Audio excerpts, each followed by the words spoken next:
السلام عليكم ونهاركم زين، ان شاء الله تكونوا كامل بخير. اليوم ان شاء الله جبت لكم هذه الوصفه او تحليه للقوتي ولا قهوه تاع الحشيه العصر. يا خويا روعه كراميليزي بطريقه سهله ليه توجد، تقدروا ديريكت تنوضوا توجدوها. الا كان عندكم زوج حبات تفاح ولا زوج حبات موز ولا اللي يكون عندكم متوفر، اناناس الخوخ اللي يكون واجد، ان شاء الله الطريقه تعجبكم. عندي زوج حبات تاع موز، زوج حبات تاع تفاح. للامانه احتاجيت غير يعني حبه ونصف تاع تفاح، والموز درتها كامل، ولكن الصينيه تاعي يعني 30 على 40 سنتيمتر كما راكم تشوفوا فيها. داير عليها شويه تاع زبده وملصق عليها ورق الزبده. قطعت ولا نقيت هذاك التفاح الاولى مليح، انا استعملته به بقشوره، ولا بغيتو تقلعوا له القشور لكم الاختيار. قلعت له هذيك الوسطاني تاعه وقطعتها هكذا شرائح. الموز كذلك شرائح، وعمرتها في الصينيه كما شفتوا. عندي كاس وربع تاع سكر بالميزان حوالي تقريبا 200 غرام، ولكن الصينيه كما قلت لكم كبيره شويه يعني. ولا درتو الصينيه صغيره راكم اكيد تنقصوا ديروا غير نص كاس ولا كاس الا ربع. ولا درت على نار قليله حتى هكذا بدا يذوب معايا كراميليزا كما راكم تشوفوا. درت له ربع كاس تاع ماء، الماء يكون سخون طايب. والاولى من ديروا الماء ما تخلطوش فيه، خلوه وحده يعاود يطلق روحه هذاك السكر عادي عاد، باش هكذا تخلطوا فيه شويه غير قد ما ينسجم كما راكم تشوفوا. نقلعوا على النار دائما قليله. نجيبوا الصينيه تاعنا هذاك التفاح والموز ونفرغوه مباشره عليه. حاولوا توزعوه هكذا على قد ما تنجموا ونخلوه على جهه. في ريسيبيون عندي 3 حبات تاع بيض. دائما كما قلت لكم الصينيه الا كانت صغيره ديروا غير 2 حبات تاع بيض يعني تكفي.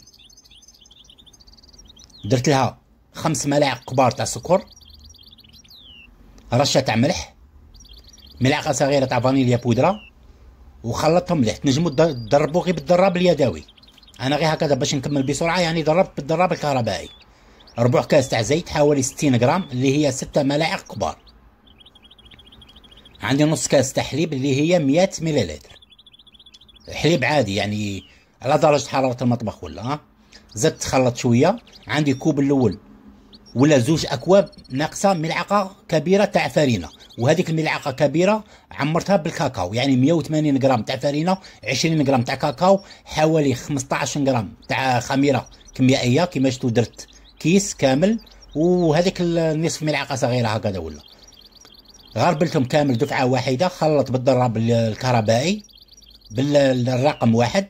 بعد ما تنسوش تفوتوا سباتيل باش الفرينه الزايده نقلعوها.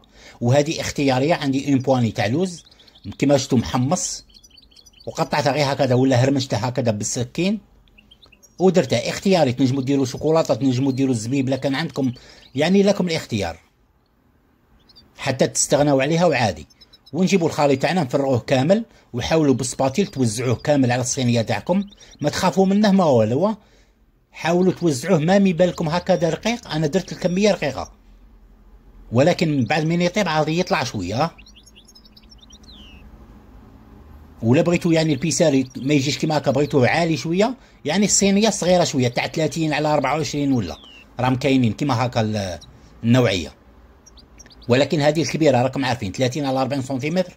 شوفوا معايا كي طاب على 180 درجه، حطيتها في الرف التحتاني دات لي حوالي 20 دقيقه هكذا. ولا وتقلبوها. قلبتها انا في هذاك البلاطو قد ما تتفى شويه بركه، غير تتفى شويه قلبوها. وتقلعوا الورق بسهوله، قلعوه بشويه باش ما يطيلكمش التفاح ولا الموز من الكيك تاعكم، وخلوه يبرد وتقدموه بالصحه والراحه. روعه روعه روعه مع قهوه كما قلت لكم عشيه ولا صباح. وهذه عائليه يعني تشد لكم يومين ولا 3 ايام ولا يعني. كولوا وكل شايلكم في الجنه ان شاء الله. شوفوا معايا هذاك اللون كراميليزي وسهله يعني، تنجموا تنوضوا توجدوها ديريكتومون. ان شاء الله تكون الطريقه عجبتكم. ما بقى لي غير نقول لكم الا عجبتكم ما تنسوش خوكم بالدعم. والسلام عليكم ورحمه الله وبركاته.